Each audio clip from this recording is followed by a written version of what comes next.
Welcome back, lovely audience. Seth Estrada here, and I have another project developer interview for you. This time, it's Arrow Crypto. Arrow Crypto is a relative newcomer to the cryptocurrency scene. Now, in cryptocurrency terms, that can mean a lot of things. They're not that young, but they're not that old either. One of the newest entrants into the privacy cryptocurrency scene. Fully private by default, and they've done a lot of meaningful work on this project. You might think that it's very similar to Pirate Chain. You could be forgiven for thinking that. I thought the same thing. But in interviewing their lead developer, I learned more about it, and I learned that they're not just exactly the same as Pirate Chain. So, sit back, relax, grab yourself a nice cold beverage, and enjoy this interview with the lead developer of Arrow Crypto. I've been an engineer for, it's been 15 years or so. I've done all sorts of stuff from, I worked at agencies. I built high profile websites like Gucci and McKinsey and some stuff for Google. And I got into the crypto space probably around 2013 with a little mining. I didn't really get much. That's right when the ASICs came out, and I kind of dismissed it all as magic internet money that's never going to be worth anything. Long story short, I was wrong. Right? Well, that's awesome, man. It takes a real man to admit that in 2020 now, because everybody wants to create some fake backstory about oh yeah, I was on Bitcoin Talk before it was Bitcoin Talk, and I mined secret mined, or solo mined 50 block rewards all on my own, and using a CPU, you wouldn't hear about it. You wouldn't know about it. Yeah, I got 0.1 Bitcoin, and I don't think I even withdrew it from the exchange or the pool. I was like, this is dumb. That took way too long. I don't have money to waste on this. I was living in New York City, in my 20s, and all my money went to booze, probably going out. But yeah, so that was then, and then I got back into it about 2.5 years ago, with some mining. I realized mining Ethereum was profitable through some conversations with some friends. So I went and bought a whole bunch of GPUs and filled up a room in my house. That heated our house through the winter and everything. So that was pretty cool. I've been building computers for years, so that was a fun thing to do. I'd never hooked up 10 GPUs to one motherboard before, but it works, and that's kind of how you do it. So that was super cool. And then I got into I joined a startup as their lead blockchain engineer, crypto data science startup that I left recently. But I got to play with all of the coins, all of their technology, figure out how to get the data out, figure out how to make sense of it, compiling all the wallets, running all the full nodes on the networks, and really hands-on experience with a lot of different chains. So that was pretty cool. And then it was about 6 months ago. Yeah, a little more than 6 months ago, we started Aerochain. And that's been super fun. There have been some challenges there. Scaling the Z to Z transactions, the private transactions has been a little challenging. We've had some help there. Sure. Well, I can't wait to talk about that a little more in depth. Some of the challenges there. I know some of the members of the community who brought up the concept of Aerochain early on. They were a little bit. I didn't want to be pessimistic or rude. But I recall on a couple of occasions throwing out the offhand comment wow, Z transactions only. Sounds like it's going to be a mess. It's going to be a challenge. A bit, yeah. I mean, it's working, but there are definitely challenges there. Nice. But clearly, you guys have you've managed to find a way through. Yeah. Awesome. Still working on it, but yes. Okay, cool. Well, let's jump back into some of just kind of take the vitals of the project then, Aerochain right now. Yeah. And thank you for kind of giving us a bit of the history. I think it's weird. Crypto Twitter, if you spend too much time on crypto Twitter, it's so toxic towards people who aren't incumbents, right? And aren't entrenched from way back in 2013, or the true believers who were tweeting. You can point back to their tweets from 2010 and 2011. And there's a little bit of, maybe they're not toxic. Maybe they're still a bit jaded, right? They're used to seeing a lot of folks who kind of fly by night, right? They come in for a Yeah. season, a couple quarters, right? And they have this new great Yeah. idea, and then they're gone, right? They scam Right. everybody. So I get that they're wary of seeing a bunch of new entrants just get tired out. Right. But it sounds like startup culture, technology. It's a marathon full of sprints, man. It's just how it is. Yeah. Yeah. And I feel lucky, this sort of thing is my passion. So it's not work so much. It's like, this is what I would want to do for fun anyway. And I feel really lucky that that's the case for me. So it's just, I'm having fun. Nice. So let's take some of those vitals of the project right now. What is the total proposed supply of AeroChain? And then what is the current circulating supply? Yeah. The total supply is 210 million. And the current circulating supply, I think it's around 26 million right now. Okay. All right. Yeah, I can pull up the block explorer, but that's about right. Got it. So it's a more aggressive emission schedule for right now, of course, then, or block reward for right now. And then your halving schedule or your emission schedule, is it more of a logarithmic curve, or is it an actual like halving? How does that work? So yeah, we have set up block reward reductions every quarter.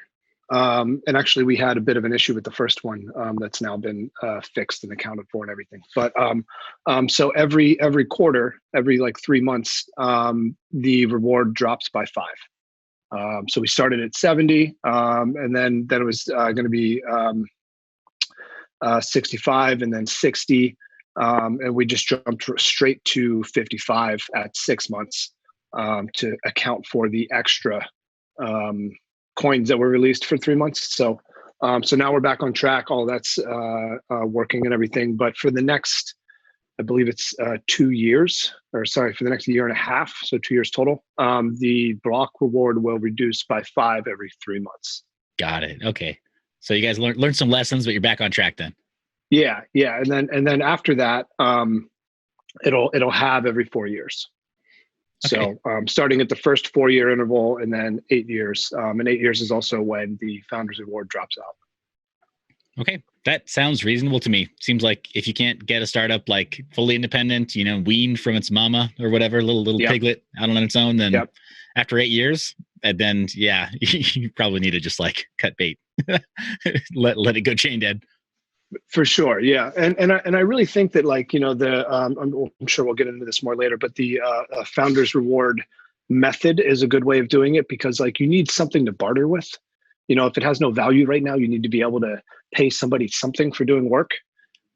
Otherwise, it's like coming out of your pocket, and if it's self-funded, which this is, that can get hard. Sure, that makes sense. Yeah. Okay, cool. Well, thanks for telling me a little bit about the emission curve and the and the supply. I know that TPS is not necessarily the goal of every single project, and definitely when it comes to certain projects that may be looking forward to a second layer solution at some point in the future, a lot of people would just be dismissive of it. But what are the transactions per second today on AeroChain? Today, like the current volume, or what it can handle? The carrying capacity, the throughput. Yeah.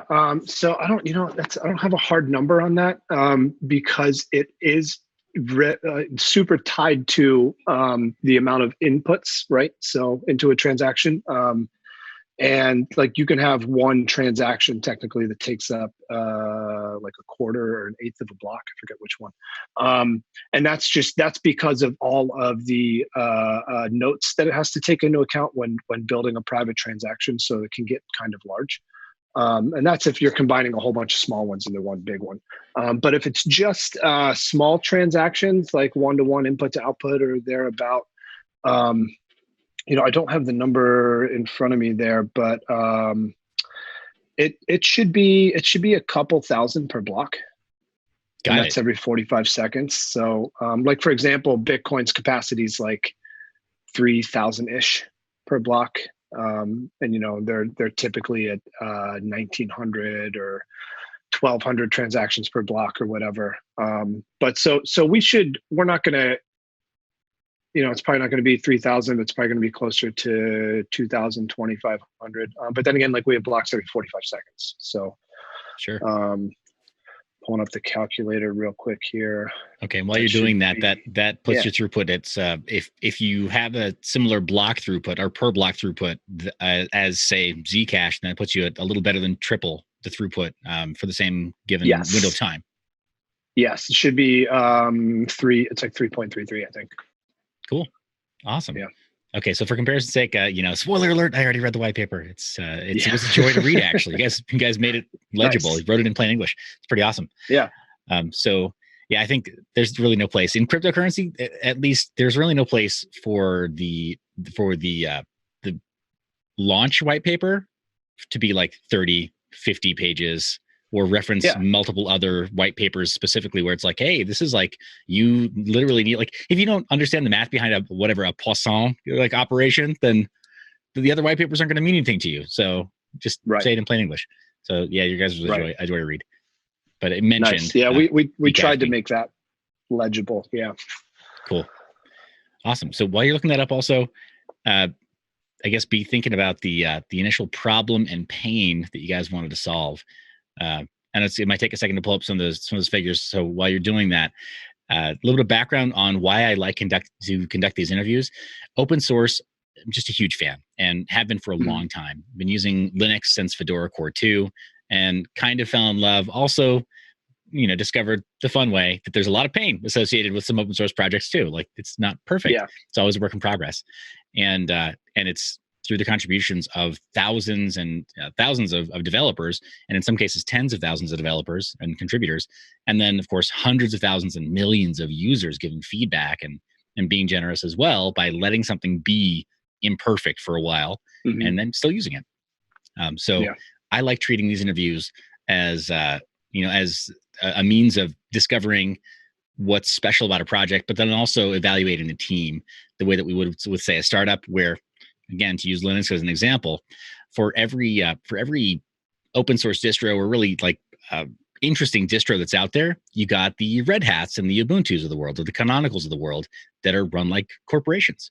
And so we kind of expect there to be a bit more structure to the way that they roll out features and a bit more accountability to timelines, things like that.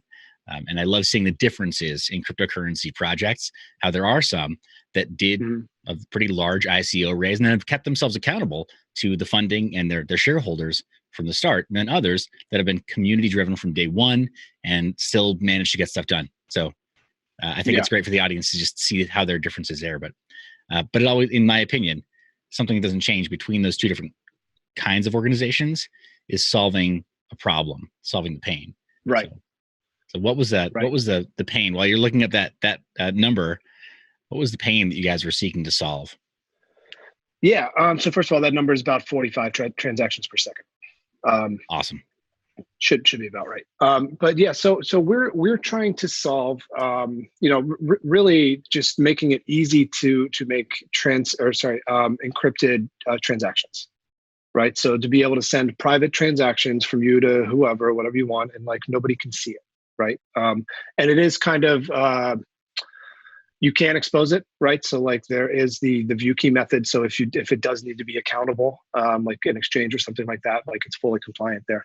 But really like if you think about it, cash is private. Right. If I give you cash and somewhere where nobody can see, or even if people can see, like they don't know how much it is, they don't know what it's for, or anything like that. Like there is that. That's probably why cash is still king, pretty much. Or if it's not, it's like newly out. Yeah. But yeah, so that's what we're trying to solve. Just make it easy for people to make private transactions. Awesome. And you've invoked the term cash several times in that explanation as well. And I mean, this series, shouldn't be any big surprise. The through line for every one of these interviews is privacy, and cash comes up a lot.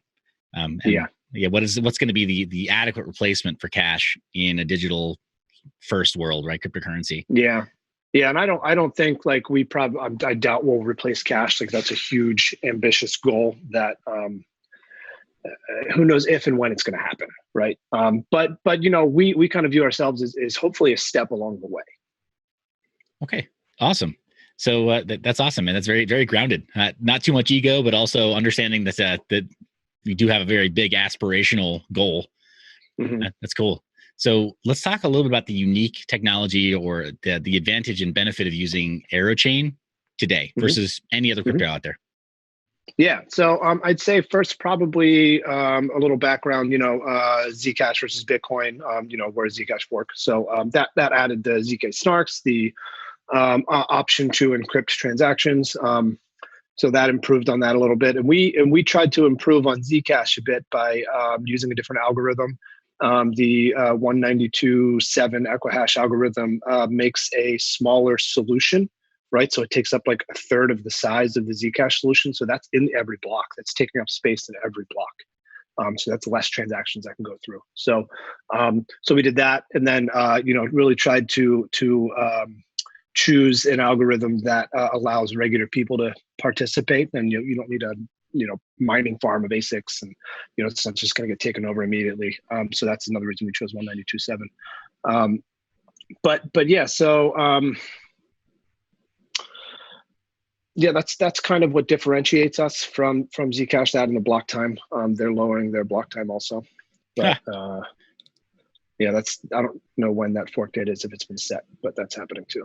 Sure. I think I've read some stuff with coming out of the Zcash Foundation that I forget if it's the Electric Coin Company or the Zcash Foundation. I get confused now, right? Since the rebrand. Electric Coin Company, yeah. Yeah, right. I forget though who we're supposed to be listening to PR, like press releases from. If it's the Zcash Foundation, which is their actual like foundation, or the Electric Coin Company, which is separate.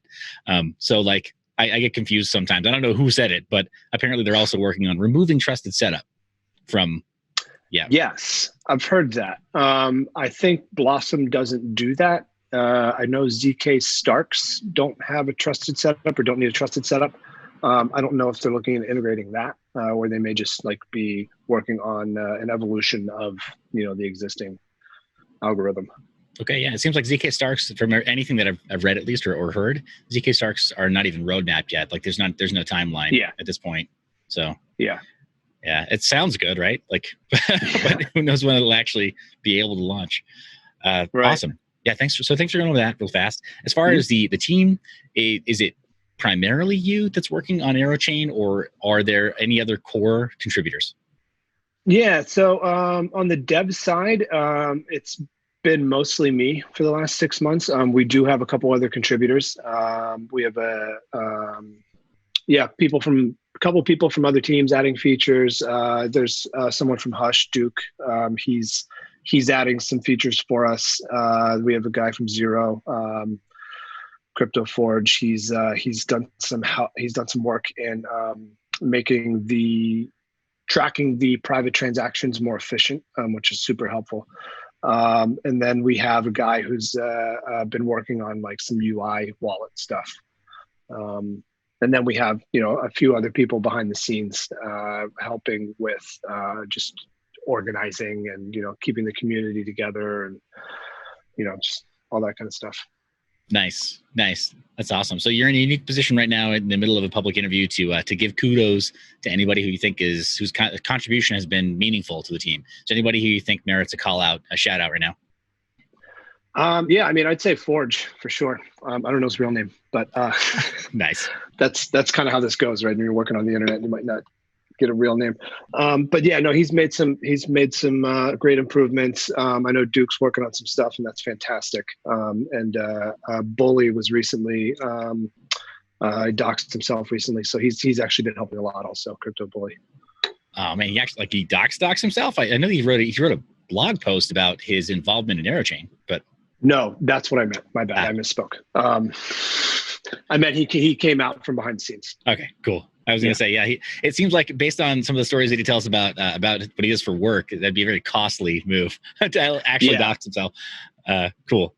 So that's great. I mean, team, that makes a difference, man. Having people who contribute from different sides of the crypto scene and you like have the chops and a little bit of the reputation for being able to get stuff done. So knowing that you're not poaching exactly. I mean, people work on multiple coin projects all the time. Yeah. So there are some teams that do, right? Like they're just like, hey, you implement a thing really well over that other coin. We'll give you more of the dev reward over here if you switch teams. Yeah. I mean, see, that's the sort of thing. It's like, it's great when people are just like, I see this problem. I know how to fix it, and I'm going to fix it for you. So that's like super. That's the best thing you could hope for. Nice. Running a project like this. Nice. Well, let's talk a little bit about collabs and then giving back. I know that's one sign of really healthy open source culture, at least drawing from sort of like the Linux and free and open source software scene, which is, it's kind of like, is it a cousin? I don't know. Cousin, it's just an aunt, right? Maybe. Yeah. But I think one of the most prominent signs of really positive project culture is when there are collabs with other teams, or at bare minimum, like responsible disclosure, right? Like, hey, we found a problem over here. We found a bug in your code. Maybe there's an issue with emission or something. Maybe there's a hidden inflation bug. I mean, within the Zero Coin derived privacy projects, that was huge last year, right? Yeah. Being able to communicate and just say, hey, we got a problem here. Everybody should sort of be aware, and we should release our public statements on it at the same time. Apparently, there was a bit of miscommunication when it came time to actually talk to bag holders. But yeah, so what kind of successes has AeroChain had in the last 6 months in terms of collabing with other teams and maybe even giving back to other projects? Yeah, so I mean that's been a kind of a new thing for us. The two people I just mentioned that have been sort of helping out. Like, we don't have any official collaborations with other projects. We're not opposed to that. We just haven't really done that sort of thing. But the work that Forge is doing is actually fantastic, and it's like not many people outside of Zcash know how to do that sort of thing. Where he's going through and calculating the witness caches and everything for all of the private transactions, where Zcash kind of keeps track of a few of them in a rough way, but it's not like precise every single one. So like there's a lot of internal errors with sending a lot of private transactions. So and that's something that like he's implementing in his project, and I would imagine he would want to contribute that back to Zcash also. I mean, just it makes the wallet so much more efficient. So Sure. Well, I mean, if Forge can do for ZK snarks, like what Zowie has done for difficulty algorithms, right? Like become the household name. Oh yeah, true. Right? Like that's a little less altruistic, but right. the more he helps more projects, more notoriety, more infamy he gets as a developer. Yeah. I've actually implemented one of his algorithms before, and it's just like, oh my gosh, this is fantastic. This is here and ready, and it shows you how to use it and everything. Like, perfect. Yeah, well, I mean, that's just it. Like, I don't even do this stuff, but in conversations with development teams or developer teams on coins, Zowie's name comes up 8 times out of 10. So so that's awesome, man. That Forge is doing that for you guys with the ZK snarks, with the Z transactions. So right, and then Duke from Hush, he's also adding some metrics for measuring the privacy. So like measuring the anon set, so you can just call it with the wallet's RPC interface and get back. It's a ton of information. So I'm really looking forward to that, and like integrating that into the Block Explorer so that we can show how private everything is. I think he implemented that method in Bitcoin Core actually. As well. So like he's very familiar with dealing with the transactions internally, and that's something that he's been adding to projects here and there. That's awesome, man. Well, I appreciate you going over the contributions of these guys also. Not to downplay any one member of the team, because clearly everybody plays an important part, right? Like an important role. But that's unique. I haven't heard that level of analytical data being offered to users in terms of any wallets anywhere. Like that's huge. Right. Yeah. I mean, it's in Bitcoin Core. I'm gonna look up, I'm forgetting the name of the RPC method right now. I gotta look it up. But it's in Bitcoin Core, it's in Hush, and we should have it in the next couple of weeks probably. Awesome. Well, I mean, that would be about the time this is published, I think. So based on the current backlog, there's so many projects are like, oh my gosh, that's doing interviews again. Yeah, I'm doing interviews again. I've got to preserve my schedule just a little bit. So nice. But that's awesome, man. So let's talk a little bit about how you were funded to beginning. At the beginning, was there any kind of a pre-mine at all? Was there any other alternate source of funding? No. So this was all self-funded. I run all the servers myself. I have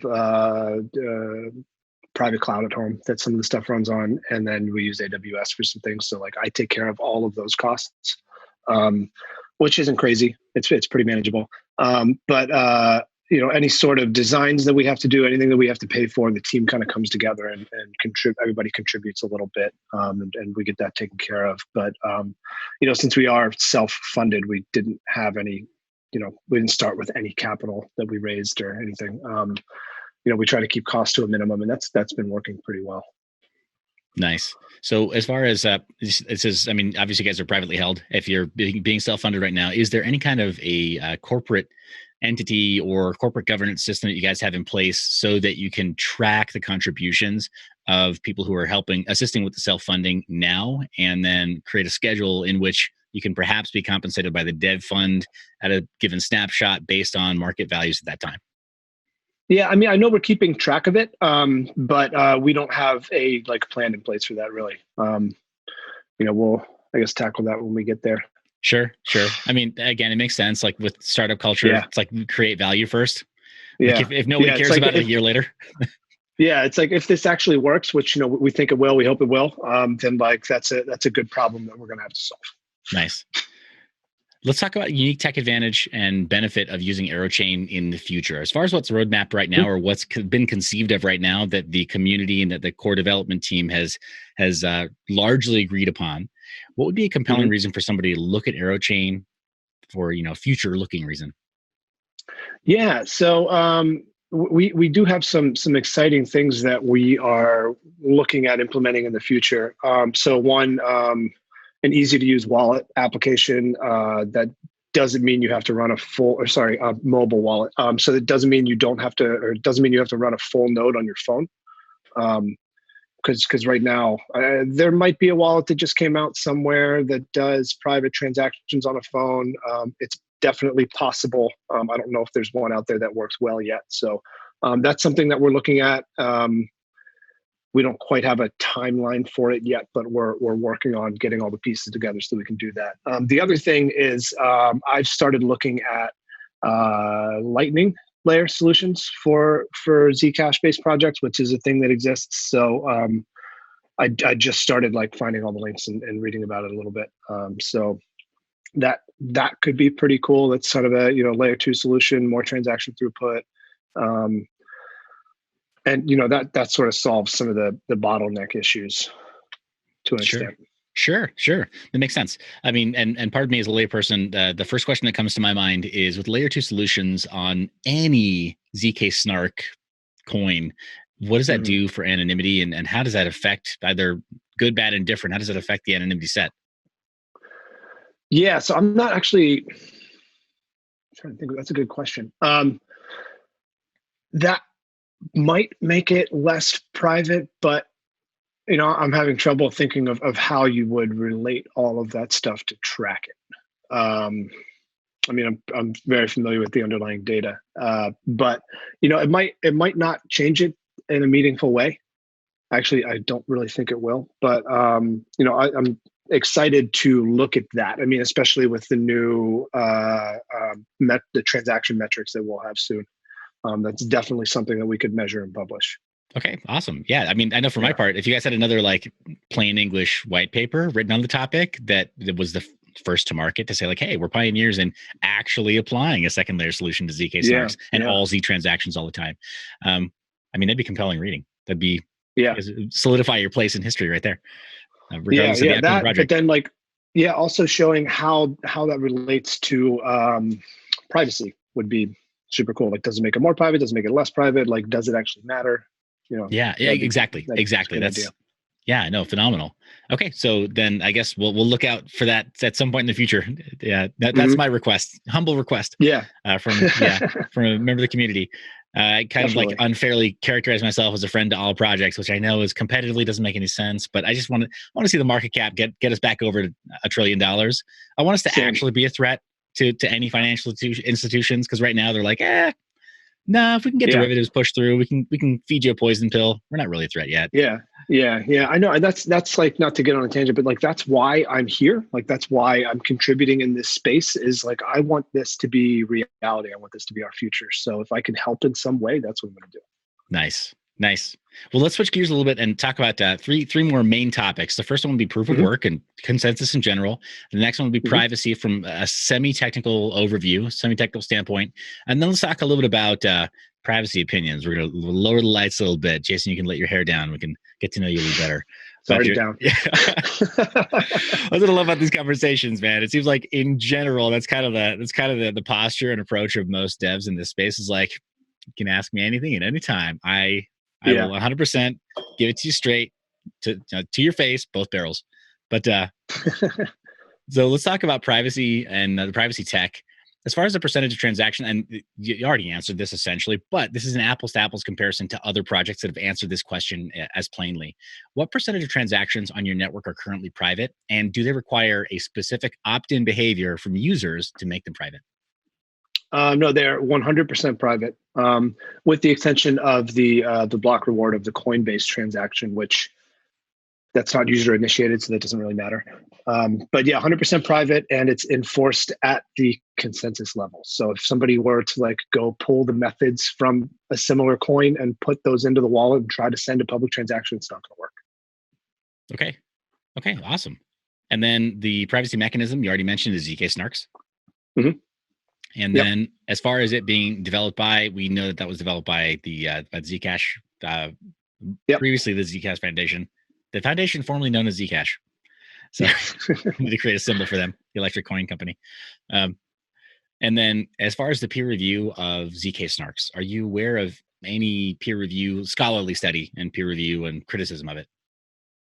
Yeah, so I do know that it was a collaboration between like 7 different scientists to come up with a way to be able to do this. And by this, I mean ZK Snarks. So like they, as far as I know, like invented this method. And it was, I don't know if there are peer review papers out there. I would assume that there are, being, it's kind of a scientific thing. But their white paper's been out for a long time, and I actually read through all of that, so it's very, very technical. But yeah, I don't know of any peer review studies. Okay, awesome. So I noticed in your white paper that you quoted some commentary by Ruben Yap, and I'm a fan. Ruben's a really great guy, and he seems to be able to synthesize a lot of this stuff really well, and also he admits that he's not like a mathematician or cryptographer, but he writes some really good high level stuff. He's described ZK snarks in some of his analyses as moon math. Be real, when you read the ZK snark white paper, was any of it for you? Was it like, oh my gosh, some of this kind of breaks my brain, or was it pretty straightforward for you? Yeah, I mean, so to give you some context, they have a whole like 1 or 2 pages of brand new mathematical symbols that they then use in complex formulas later. Oh So my gosh. I looked at that and I'm like, oh, holy shit. Okay. All right. Yeah. So it's like, print one out and use that to reference. And it's like, Jesus, this is Right. intense. So, Yeah. yeah. So it was very intense. Okay, so somebody needs to create an augmented reality app then to read this white paper, is what you're saying. So you have the symbols Yeah. overlaid as you go through. Sweet. Yeah. Awesome. That and like, I'm working on something else I'll talk about later too, that required me to go through the white paper and figure out how all of the data is encoded at the byte level so that I could decode it. And the one thing there was that it was actually 100% accurate. It was, you could go through and decode everything, that all the data you get over the P2P interface or P2P connection, and decode that straight to like a JSON object or something. And all that math was right there. All the details were right there. Yeah, it was pretty cool. Nice. Okay, so it sounds like then it was a intellectually stimulating read for you then, Mhm. and but some of it was like immediately useful, and other parts were kind of like made you work for a little bit. Yeah, definitely. Awesome. Okay, so let's talk a little bit about the anonymity sets. Or sorry, I'm getting ahead of myself. Does your coin require trusted setup in order for privacy to work? Yes, it does. And we use Zcash's trusted setup. Okay. Awesome. And did you guys go through any kind of a public ceremony to achieve the trusted setup in a way that helps to eliminate concern there? No, but I do know that for Sapling, they got contributions from people all around the world. So it wasn't like the initial ceremony where I don't know if you've probably listened to that podcast from was it Radio Lab, where they detail how like what was happening there. It's pretty interesting. So it wasn't just like one party doing it, which is, then even if they do it perfectly, it's like a central point of failure if anybody's listening in or whatever. But so they had contributions from people all around the world. So that no one person has all of the information to decode it. Got it. And you mentioned sapling. Obviously, you guys are post sapling fork. Sapling, sprout? No, sapling. I'm sorry. I, for some reason, confuse them sometimes. I know the difference. Okay. Yeah. Well, the nomenclature is like confusing too. Totally. Yeah. Sprouts first, right? Am I wrong? I think so. I think sapling was the big one. I haven't been following development. I don't have a vested interest in following the development, and specifically, again, it's like asking you what's the code name of a given version of Ubuntu. It's like, I don't know. It's just 18.04. Like, oh yeah. Don't ask me what the animal name is. Bionic. Yeah, Bionic Beaver. But yeah, no. Sprout was first, then sapling. So we're sapling. Got it. Okay. Awesome. Okay. Gonna ask is, as far as the anonymity set size, do you have a rough number off the top of your head? I don't know, to be honest. Okay. And is it affected at all by? It's fair, man. It's fair. Again, like a lot of us aren't cryptographers, and that's a specialty, even within cryptocurrency. I mean, we will know when this these transaction metrics are implemented. That'll be publicly available. Nice. Yeah, I'm super looking forward to that. Again, like you mentioned that, I'm like, oh, killer app in the crypto space, man. Everybody should be asking to let you share this. So yeah, very cool. As far as chain analysis, it's a company, right, that everybody's talking about. I just did a video about them because they did their crime report and all that.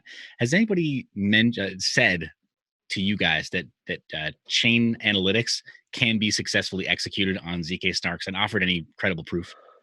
I know for a fact that it cannot.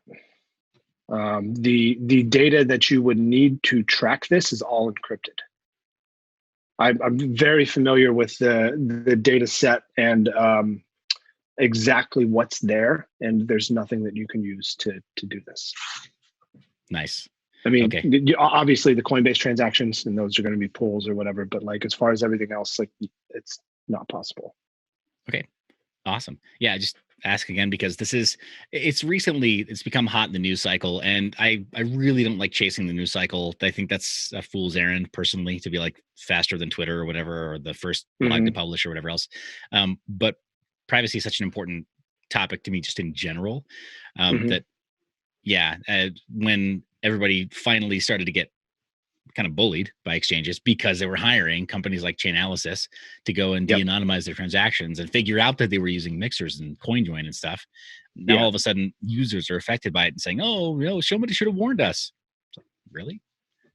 Privacy projects have been around for a while. Like, they've been trying to warn you. Like, they're not perfect.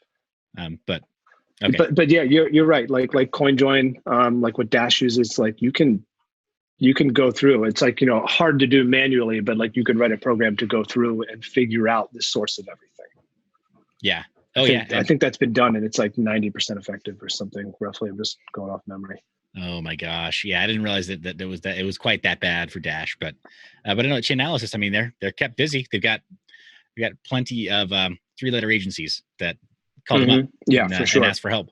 So, okay. So let's talk a little bit about the cost in terms of data and time in order to achieve privacy on AeroChain. Is it significant over, say, an unshielded transaction? How does being Z only affect your throughput and speed? Yeah. So as far as like keeping up to date, like the wallet doesn't fall behind. So that's not really a worry after you're synced. And syncing takes a couple hours maybe. But as far as sending transactions, it does take a little bit of time to compute the solution or all the transaction data and then broadcast it. And that's, if it's one input to one output, that's like fairly instantaneous. But if you're taking a whole bunch of outputs and rolling them into one input for a transaction, that does take some time. So if it's very large, it can take 60 seconds or 2 minutes maybe. But that's really the only impediment. Okay. I mean, it's funny. It doesn't sound like that's all that bad a cost, right? Like it kind of seems like, I mean, you probably should be a little patient if you're trying to do one input, multiple outputs. If you at least be thoughtful before the fact. Yeah. If you didn't take at least 60 seconds to come up with what the scheme is going to be for that transaction, then maybe rethink your life choices. Yeah. Okay. Great. As far as the and this is easy stuff. Let's get out of the way. But the apples to apples, because I've asked a lot of projects the same questions. But the proof verification time, essentially the entire time to settle Z transactions, there's kind of no baseline for comparison because you're Z all the time. But it typically all resolves in that one block, right? There aren't additional verifications. Yeah. It works exactly the same way as Bitcoin. Okay. Awesome. Yeah. And then the transaction amount, is it visible on the network? No. Or to a third party? No. Okay. Are the origin and destination wallet addresses known to a third party? No. Okay. And then what other privacy functions aside from transactions are supported by AeroChain today or are roadmapped to be supported? We don't currently have any others on the roadmap. Okay. Yeah. That's awesome, man. Pure crypto projects are fine. Pure currency projects are, you don't need any other justification. I just ask because some projects feel really strongly about supporting messages, right, from the wallet or whatever else. Yeah. So that's possible. That's possible. You can do it manually anyway. But okay. Go ahead. Okay. The wallet client that you're using right now, does it have messaging built in? No. Okay. No. So yeah, that is a good point. So we have actually talked about building some sort of encrypted chat thing. Like we haven't announced that or told anybody, and it's just an idea we've been playing with, figuring out if it's something we want to get into or not. Because that's definitely possible. Okay. I want to say, and I could be mistaken here, but I want to say that Zcash, that was the last major vulnerability that Zcash suffered was through the messaging service of the wallet. I could be wrong, but I think I just read something about messaging specifically being a problem for them. Yeah, that's. I'll have to look that up. That's a good question. Maybe that was Sprout related. Could be. Maybe it was old news. So I'll have to refresh my memory there just to make sure that I don't taint your interview with something that's completely bogus, not relevant. I'm gonna look that up. So as far as there being support from third-party wallets, do any third-party wallets support AeroChain today? Right now, no, but that is something that we're working towards. We're trying to find the right one. Obviously, there's a cost associated with it, so we're trying to make sure we make the right choice there. Yeah, sure. Yeah, it's like exchange listings get squeezed for no reason. Right, exactly. Check out all the trade volume on our clearly washed exchange. Fake trade volume, yes. Amazing. Okay. And then as far as there being any kind of a mobile solution right now, because it's Z transactions only, you mentioned before, that's a major hurdle for you guys is having mobile support. Yeah, because the only method, so previously the only methods to creating a private transaction existed within the wallet itself, which meant you have to run a full node on whichever device you want to send the encrypted transaction from. And like doing that on the phone isn't really I'm sure it's possible. It's not really a good idea, I don't think. Sure. But our light wallet, so how that works is there is a full node behind the scenes. And all of the encryption is done on the client side with another library that handles all of the encryption. So, and then that's computed, and then the solution is broadcast to the network. So that's definitely something we're looking at porting to a mobile wallet solution. Got it. Okay, so maybe then a light wallet then compiled for ARM is what you guys are looking at in the future, instead of some other weird exotic solution like a VNC client that is that then you have to run a full node at home or something. I've talked to projects that's their solution. Yeah, I've tried that from my phone. It's like, you're looking at your phone and you can't see the desktop, and it's like I'm trying. Yeah, like I'm Right. not doing this ever again. Yeah, I mean, I guess some of them, they've got some kind of like a bespoke VNC solution where it's like it pulls up that one Oh, window, okay. right? That's just the application. Interesting. But Yeah. yeah, or something akin to that. So, I mean, Yeah. I don't know. I think. Yeah. There Secure. are. I think that there. Yeah. Yeah. Right. I think that. Oh, what is it? There is a, what's it called? Wormhole. Mhm. I think it's called, to create a connection between like a separate app and a full node wallet that you run on a computer. Okay. I didn't look into that because that's not something I wanted to get into. But there is a way to kind of do that. That exists for Zcash right now. I feel like it's not Okay. a very elegant solution. That seems like that's probably the solution that was being explained to me, and for whatever reason, Maybe. my mind recalled the VNC client. There you go. That just triggered when you were like, it communicates with the full node somewhere else. I'm like, maybe it has to do with Wormhole. Got it. Okay, yeah, Anyway. that sounds accurate. Is that something that you guys would? Sounds like you're not inclined to try something like that, even though Zcash is doing it to some advantage now. Yeah, and it's not. I think it's like third parties that have built wallets for Zcash, not necessarily Zcash themselves. Yeah, that's not something I'm interested in exploring. I don't think that's a very good solution. It just sounds like a pain in the ass. Okay. Yeah, I'm not going to try to build something that people are going to think is a pain in the ass. Sure. Makes sense. Okay, so as far as future privacy plans for Arrow Chain, is there anything you guys have talked about seriously that, whether it be some kind of additional functionality like messaging or any other kind of privacy technology that can be rolled in, a la, I don't know, some kind of like custom onion routing or I2P integration into wallet clients or something that increases the anonymity of the user or helps them feel more private? Anything you guys have discussed seriously? No, we're sticking with what we have for now. Tor is possible already. Yeah, that's built in. So people are welcome to use that. But no, we're sticking with what we have for now. Okay, awesome. So yeah, so I'm glad I asked. So it sounds like then in the wallet client, your current wallet, you have Tor built in. Yeah, that's built into Bitcoin and Zcash already. Awesome. Okay. Yeah, I apologize. I haven't run Bitcoin Core in a hot minute. So. Oh yeah, no, fair enough.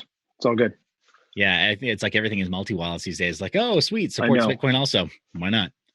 So, yeah, exactly. I barely use full nodes myself anymore, so I get it. Okay, so that's privacy. I guess privacy in a nutshell. I completely jumped over proof of work stuff, or I did. Oh, right, 100%. Yeah. So we'll jump back. As far as proof of work, what percentage of the block reward goes to miners today? So it would be 100 minus 4.8, so it's like 95.2%. Okay. And then the block reward that goes to the devs is 4.8. And 4.8%. Yep. Okay, so 4.8. Thank you. Yeah, percent. So as far as there being a block reward that goes to any other individual, any other party, any other form of consensus, is there any plan to put that on a sliding scale for devs, or include any other kind of a block reward going to any other segment? We've talked about something like that. It would, I think, be kind of a pain to implement. Wouldn't be that big of a deal, but like I don't think that's the route we're going to go. It's going to stay the way that it is. Okay, awesome. Yeah. And then, has there been any conversation about any other consensus mechanism being used, hybrid or switching wholesale? Nope. Okay.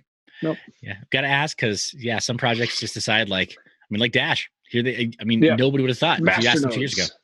Well, beyond that, they've been talking very seriously about proof of stake, not just master nodes, but cutting out more of the proof switching of fully. Wow. Yeah, or potentially switching fully. And of course, those conversations, that's entirely for them to have. They've got their own governance system and figuring it out, like voting with the master nodes and everything. So, but then you have other projects like Loki. They launched as a proof of work project. They're kind of a prominent privacy project, and they're talking very seriously about switching to proof of stake, and they're setting a timeline for it. I would not have expected that a year ago, and I don't know if they would either. No. But. Yeah, we don't currently have anything like that on the agenda. People have joked about it, and you're like, yeah, we're not doing that. Nice. So. Nice. Okay, that's good. You guys are diehard then. Yeah. And then was there, I mean, you guys launched proof of work, you're going to continue proof of work. It sounds like there's no change there at all. What kind of a threat would it require for you guys to consider either switching your proof of work algorithm or switching to proof of stake? Like what would have to happen in the world for you guys to say, "Whoa, we made some assumptions that maybe we're wrong"? Yeah, that's a good question. I don't know that I have a good answer for that, because the electricity use, while it's might be a lot for an individual. If you look at it on a bigger scale, it's actually not crazy. Even if you look at like all of Bitcoin, all the energy that goes into proof of work, it's still less than creating and distributing paper money by far. There are studies on that. But so energy usage, I feel like in the grand scheme of things, not a big deal. Yeah, I don't really have any good answer for, what could happen. I mean, if ZK Snarks ever, gets reverse engineered or something like that would be the end for so many projects that, I don't know that they could ever come back from that. But I don't think that that's something that's possible. Got it. Okay, well, let me introduce some other ideas then that maybe that I've heard other projects respond to then, as far Go as for it. this category questions goes. So the energy usage, I'm with you. It doesn't make any sense to dismiss it because of energy usage. And there are so many hit pieces, right, on Bitcoin and crypto in general that go there. It's like, oh, they're using dirty power and stuff. It's like, yeah, actually, there's a lot of we're doing a lot of good in terms of like natural gas flaring operations and putting them making them useful. Exactly, and that's like wasted energy, right? Like it just gets vented and burned.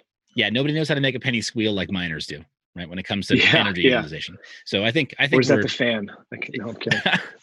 Right. So maybe. But as far as there being real threats, I've heard other projects say, okay, we've been hash attacked multiple times. Bitcoin Gold, man. I mean, it happened again. 20 million the first time. 20 million USD was the equivalent the first time. And now I guess it was only $17,000 that was gotten away with. But I mean, that's a good day's work for a black hat. Yeah. Right. So so a hash attack, 51% resistance. Are you guys 51% resistant today? Would that make a difference? We're not. Okay. We're not. So but then again, like I feel like people need to understand what a 51% attack can achieve. You can only rewrite your own transactions. You can't rewrite anyone else's transactions. And that can only go back 100 blocks. So the only use case for that is attacking an exchange. Right. So right. So I'm going to invoke Bitcoin Gold again. And I apologize for the interruption. I'm going to invoke Bitcoin Gold again right there, because the first major attack that happened last year, or year before last, the attackers got away with $20 million, confirmed at least $20 million of US value. And then most recently, it's confirmed at least $17,000 in the US dollar equivalent of their coin supply. So, I mean, if somebody that is motivated and malicious, I mean, there's real incentive to do it, depending on the exchange that you're able to hit and how much you're able to orchestrate within those 100 blocks. And I mean, if they're planning the attack, they're going to start creating that transaction history within the 100 block window, and they'll grab as much as possible. I mean, it was like that happened with Ethereum Classic recently, also. I think they mitigated the damage. Both of them mitigated the damage by working with exchanges to put some time blocks in place before withdrawals were made available. But and we're only on one exchange right now, so that's not a huge concern of ours. And I have some ideas for none that I'm comfortable sharing right now, but I do have some ideas for how to mitigate that 51% attack. There's a couple solutions out there, I think, but awesome. So that'll be more relevant once we have more exchanges and our value is a little higher. Okay, cool. But it sounds like then right now, as far as that being a potential threat today, that well, you guys don't view that as a good reason for forking your proof of work algo or changing your proof of work algo at all. No, I don't think that we would have to change the algorithm for that at all. Okay, awesome. Yeah.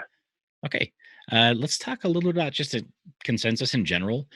CPUs, GPUs. I think most projects start out with the intent of being supportive of the at-home miner or the small-scale miner by allowing them to mine on this kind of hardware. We know that there's still huge players, right? There are mines in Czech Republic and Ukraine that have 80,000 plus GPUs. NVIDIA has an array of, I think, something like 120 million of their own GPUs to power their cloud.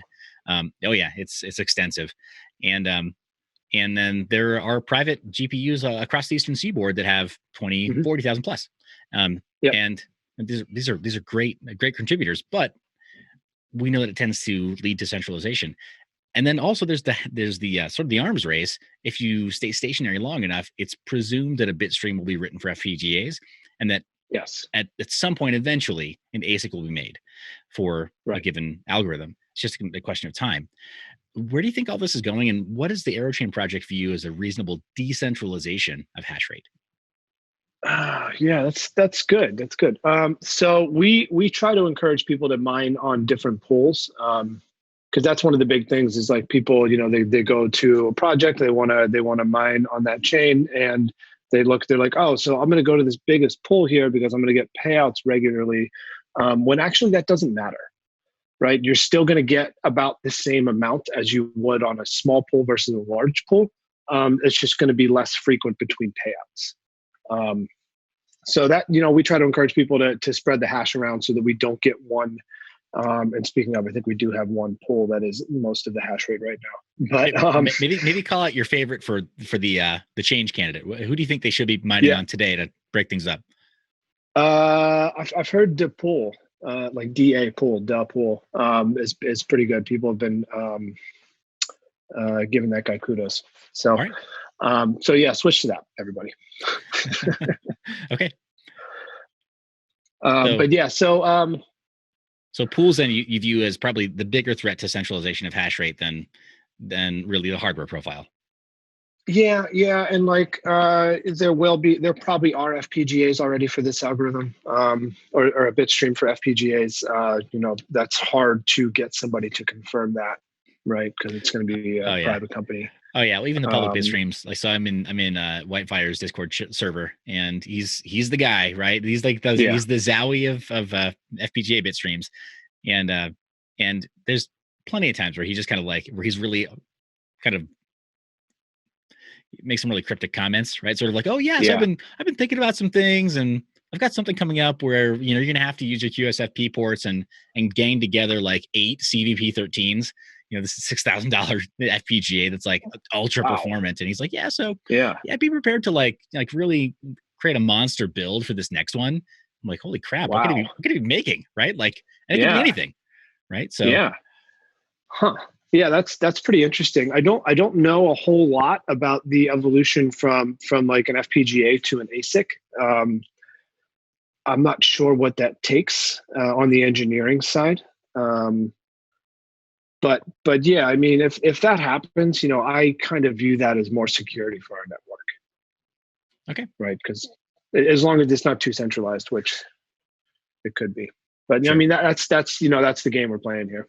Okay. Yeah. Awesome. I appreciate that you appreciate you frame it that way. Cause I mean, if for some of these black hats are really not black hats. They're just kind of like dirty gray hats. Like, where it's like, it is a game for them too. Like, how much can I get away with? I'm actually doing them a favor. That and like, these people are making money, and, they need to be able to pay their bills and all that kind of stuff for, retire early or whatever it is. So, I mean, that's, I'm sure, the main motivation between a lot of this. It's not going to be malintent, which that exists, but yeah, that makes sense. Yeah, profit motive. I mean, that's why we all got started mining.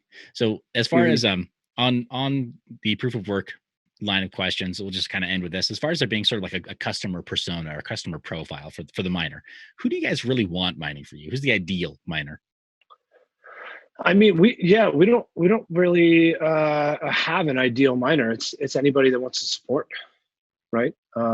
Like anybody from I know one of our devs, he has like 1 or 2 GPUs. He's got a couple of 1080s, and he's just like, that's cool with him. But then I know other people that have like rigs and rigs of NVIDIA GPUs. Like I have one rig myself that I've had on the chain from the beginning. But so there's no real ideal miner. It's anybody that wants to participate. We're not going to play favorites. Nice. Okay. Yeah. Curious. Some you'll hear different responses from different projects, and it's like, okay. But it tends to be along those lines. True Yeah. believers only. Cool. Yeah. Yeah. If you're here for a quick Exactly. buck, get out of here. Don't dump our coin. Yeah. Yeah. Yeah. That's a good point. That just hurts everyone. Okay, so we talked a lot about privacy. Let's go into the privacy opinions then. So we're getting to know Jayson, and this won't take a super long time, but Mhm. as far as answering these questions, but I think this is kind of, for me, it's a pleasure to be able to talk about this stuff, because I think that the ideology and the worldview of different coin project leadership is a strong indication of your resolve to stick to whatever Mhm. your starting mission was, and then B, where you may pivot in the future, what your guiding principles will be when you do have to pivot. So, Mhm. I like going over this stuff. It's even more important than the tech sometimes, because, if you don't like tech, Yeah. wait 6 months, everything changes. Exactly. It's going to change. So, as far as today, this can be anything in like a real world currency, store of value, some kind of a bearer instrument, an agreement between two people, anything in the world. Just sky's the limit. What are your favorite private currencies or methods of transacting? And we'll leave it to top three. Yeah. So private currencies, I mean, I'm pretty partial to the Zcash um, chain, I guess, which is why we forked it. We thought it was good. So I'd say that. I mean, there aren't a whole lot of. I've tried to use Monero, and I see your hat, but Oh, and it's kind of it's been difficult, right? I mean, this was like more than a year ago, where like there was no good GUI wallet. It was command line only, and I'm like, what? I'm not really going to use this. So that's definitely not one, but like that, just as an example. So I'd say. That's probably the main one. I mean, Dash is maybe second or third. okay. Well, let me I don't. clarify then. Yeah, I just mean, so I mean anything in the world. yeah. It can be an AFK currency, right? So not something that requires any kind of digital backup to use. Gotcha. But what would be your top three? Like if I asked you just straight up, I'm like, I'm in town, and I don't know, I had like the most amazing pen in the world, and you're like, oh, Yeah. Seth, I'm a penophile. How'd you know? That sounds terrible. Cash. Yeah. Okay. Cash. And then Cash. what would Like if be I close second? roll up with a briefcase of cash, what's that? Second? Yeah, second would probably be Zcash. I know that's you said doesn't have to be digital, but like it works. Sure. Okay. Awesome. Yeah. Okay. So it's that close to the top of the list for you then. Yeah. And then the Yeah, follow-up I mean, question is, if it works and then you don't have to actually carry it with you, like it's you don't need a briefcase for it. It can go on something else. Then yeah, perfect. nice. Okay. So follow-up question is, and I'm pretty sure I'm pretty sure I know the answer here. Have you used it for practical purposes like transacting in commerce? Have I bought anything with Zcash? No. Cash, yeah, of course, definitely. Everyone has. Yeah. And Arrow, we're getting there. So Okay. Okay. we're trying to figure out how to approach the merchant onboarding and stuff. So that's something we're looking at. Okay. Awesome. Yeah. And I asked those questions, and you'd be surprised at some of the answers that I've gotten across different Yeah. teams. I had one guy mention, he's like, oh, favorite currencies. And on his list of top three, get this, pre 1965 US silver dimes, because they're I have 30% seen silver by those. weight. Really? Yeah, Yeah, they are. They are. I mean, there's quarters also, aren't there? There's silver quarters. I think so. But he was oddly specific, where he's like, nah, dimes, because the denomination is smaller, right? So you can be more Oh my granular in gosh. how you dole them out if you need, like, crap at the fan What are you scenario. buying with dimes? Yeah. Bullets, I guess. So you got to know what the bullet Yeah, I to don't dime know. ratio is. I don't know. Yeah, If jeez. it's that bad, yeah, then pray for humanity. But Yeah, really. but it was weird. It was on his top three, and he had that right off the cuff. He just knew, like, Yeah, okay, I thought about that before, I guess. Yeah. he may or may not be a prepper. Well, so Gotcha. Okay, well, yeah, no judgment there, I guess. yeah, to each their own, right? But so, I mean, that's one of the gateways into crypto, from what I understand. Yeah, The for prepper sure. scene was they were big into Bitcoin before anybody else had a good reason to be. So Yeah, well, they're probably sitting pretty now. yeah, they wouldn't tell you, right? Like they're really good Yeah, about that too. It's like exactly. Yeah. quiet, like the quiet whale next door. Hmm. As far as privacy wallets, do you have a favorite privacy wallet? And it can be third-party wallet that you've eyeballed for, maybe for support. It can be something that you are excited about using with Zcash. but preserves privacy. Yeah, the Zelle wallet, I've used that before. That's pretty good. I know there are a couple others out there, but that's the one that I have probably the most experience with. Okay, I didn't know that they supported Z transactions, and I apologize for ignorance. Am I wrong? They're a good multi-wallet. I didn't know that they supported Z transactions. They recently supported. Pretty sure they do. I haven't sent Z private Zcash through there, but I've used the wallet. If they don't, then shit, I'll find a new one. Okay. Oh man, I feel so bad because Dan and Miles are going to watch this before they come on. They'll be like, "You're smearing our wallet, man. That's our life's work." Because it's a great wallet. I have a feeling it does. Yeah. Yeah, it's so I'm not convinced that it supports Z transactions. Okay. All right. Yeah. So then I'm gonna find. I don't have. I've always used full nodes then. Okay. Yeah. Cool. Yeah, and I think on their coin it does because you can run a full node, and I think, yeah. And this is more me betraying my ignorance of the Zelle core, so I don't want to like besmirch their project and then again incur the wrath of Dan. Like, it's all good. There's so much technology out there, and like everything's slightly different. So it is sometimes hard to keep track of all of the nuances between different things. Oh my gosh, yeah, no, big time. Again, you don't like it? Wait 6 months. So yeah. As far as there being a favorite privacy tech, so and I'll make sure that before I publish this interview that I do a quick, I'll do a quick review of Zelcore. Okay. Make sure that I set the record straight there because again, because I'm gonna look that up also. Yeah, and Miles is such a good guy. Miles and Dan both, like, they're so incredibly generous with the community and in trying to share and give back and be supportive, right, of projects. Like, I'm sure that they've got to be, right, the Zelcore team, they've got to be on your list of guys to talk to about being supported. So yeah, they are for sure. So I'd hate to say anything that sounds weird in the interview, but I'll look that up and I'll be sure to do an insert. But as far as there being any kind of a privacy tech that you think more consumers should just be aware of in general, whether it's a VPN or Tor, I2P, some kind of maybe even an AFK technology you think more people should be aware of for privacy's sake, what's something you think that more people should use? I mean, yeah, I think you mentioned it there. VPNs are huge. I use VPN all the time. Like, I have one set up so I can get to my house, right? So from wherever I am, it's like I'm sitting on my private network. That's amazing. And it's all encrypted. So, I mean, that, or, if you just want to hide your traffic from your ISP, which, they do deep packet inspection. They know what you're doing, unless it's encrypted, right? So then they can't tell.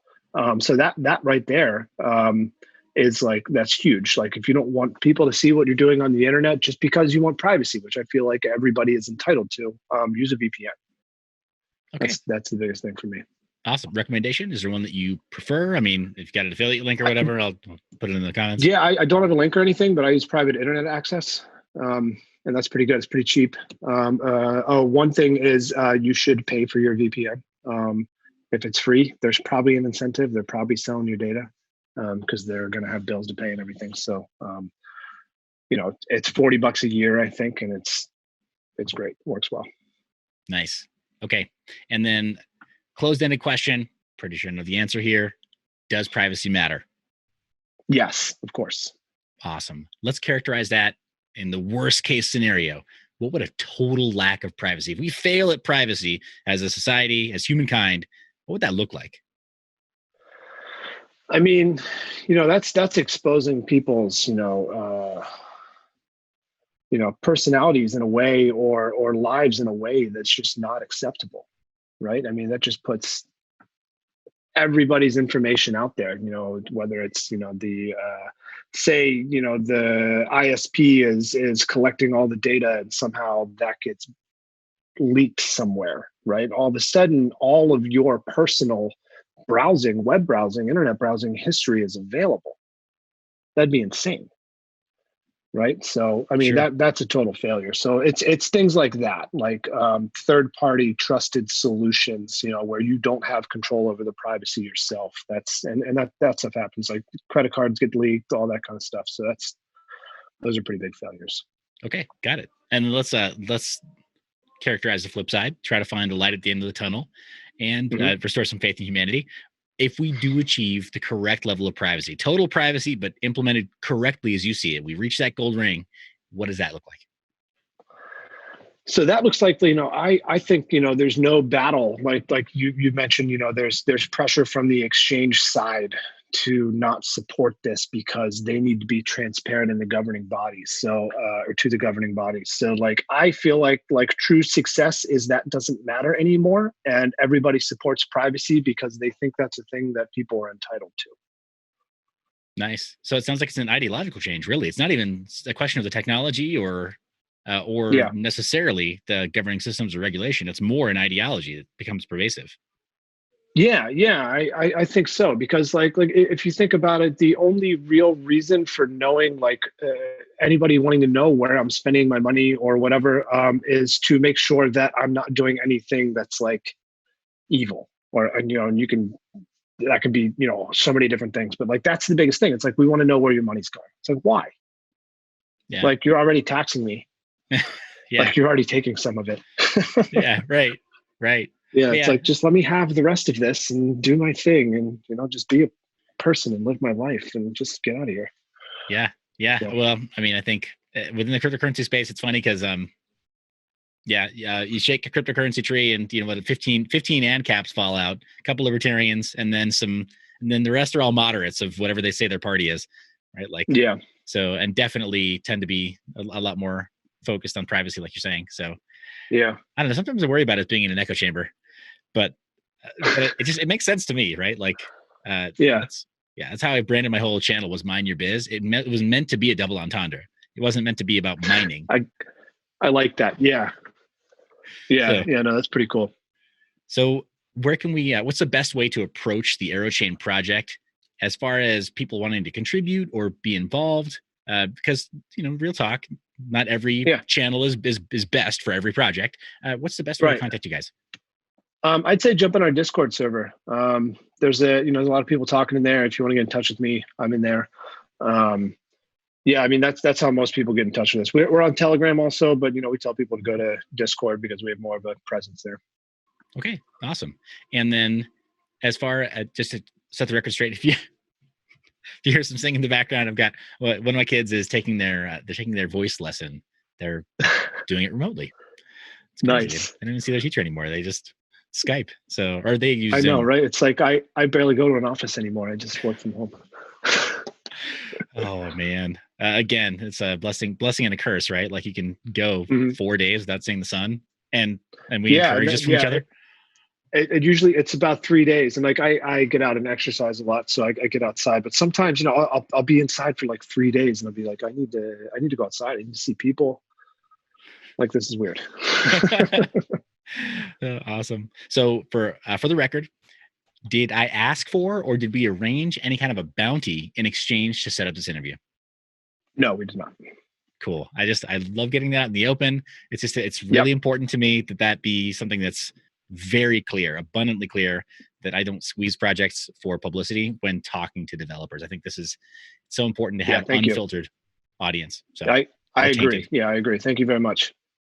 And then the last question, and I'm dead serious about this. Can I borrow 50,000 Ethereum in exchange for my new token, KEX? I don't have 50,000 Ethereum, so that's a pretty clear answer for me. Man, okay. Well, Richard Hart makes it look easy, so I don't know what he's doing, but I'm like not even mad. The guy, like he's figured out how to do it. But, wow, that's insane. Awesome. Fathom 50,000 Ether in your wallet. That guy made that happen. Wow. So that's some trust right there. Yeah. Well, definitely appreciate the time. Definitely appreciate you going over some kind of personal ideological reasons for being involved in this project. I think that definitely helps anybody who's looking at the project to understand you as a bit of the core project leadership, and then going over some of the other hypotheticals, like the what ifs of the project. As every project says, okay, no, we're perfectly set up. Things are going to go great, but I mean, shoot, just look at Satoshi first year and a half. Yeah. I was working like crazy just to keep. I know, right? And this is technology, and like I've been working in these sorts of things for many years, and things do not often go 100% to plan. So things are going to break. We're going to fix them. That's how it goes. Cool. Well, thanks for taking the time, man. Definitely appreciate it. Thank you very much. Take care.